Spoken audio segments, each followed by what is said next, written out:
This is Greg with DC Real Estate Marketplace, and today I'm going to look at a couple years worth of data for real estate activity in Bethesda, Maryland. And the first graph we're looking at is median asking price for all the homes for sale in Bethesda. Again, this is 2 years worth of data with two lines on each graph. The gold line is a trend line and the black line are weekly data points. So we can see 2 years ago the weekly data points were right at $1.1 million for the overall market in Bethesda. And if we come all the way over to the right, that is about at just shy of 1.1. So it's been, if you just look at the endpoints, pretty flat. Obviously, we've had some ups and downs. Last fall, almost October, saw a really big drop down to 925,000, but have rebounded from there. And we got as high as 1.2 million. But if we just look at the 2 years dates, we're pretty even. And the trend line is pretty much the same story. The trend line's down a little bit, but again, not a huge amount, especially when you consider how poorly some other areas are doing. This next graph I want to look at is for the most expensive 25% of homes for sale in Bethesda, what some people might call the luxury home market. Some people might say that I need to be a little bit more exclusive if we really want to call it luxury homes. But the most expensive 25% of homes on the market 2 years ago, again, weekly data points, were the median asking price, was 2.2 million, and that's dropped down to 2 million, which is a $200,000 loss, a 10% loss, which is obviously quite significant. Even though other areas are doing poorly, no sellers like to see that.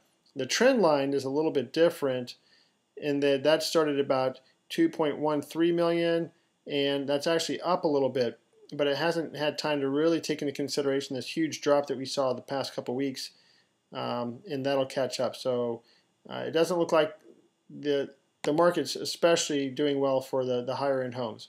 This is average days on market for all the homes. Again, we're not looking at any smaller segment, just all the homes in Bethesda. Average days on market.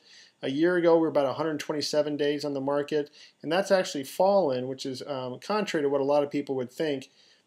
People aren't getting the prices they want, but the homes aren't staying on the market a horribly long time in relative terms. This next graph is for days on the market for, again, that higher 25% of homes. Again, not as bad as you would think. We're doing better than we were 2 years ago when homes were taking about 190 days. They're actually leaving the market a little bit quicker, but again, you're just not getting the value you want. So if you want to move your home in the market, this market, I think it's pretty obvious you need to price aggressively and accordingly. And then this last chart that we're going to look at is for the inventory levels for homes in Bethesda. 2 years ago, we were right at about 340 homes total for sale in the I think it's 3 zip codes we consider to be Bethesda. So about 340 homes total. That dipped all the way down to 150 or so, and we're climbing back up. We're almost exactly where we were 2 years ago. So again, same number of sellers, dropping prices, but also it looks like dropping days on market. So some good news, some bad news. It really depends on how you look at it. If you want to look at it with perspective to other markets and how badly you need to sell. But homes are selling out there, again, just not for as much as they were a couple years ago. So if you have any questions, give us a call, visit our website, and we will talk to you soon. Thanks. Bye-bye.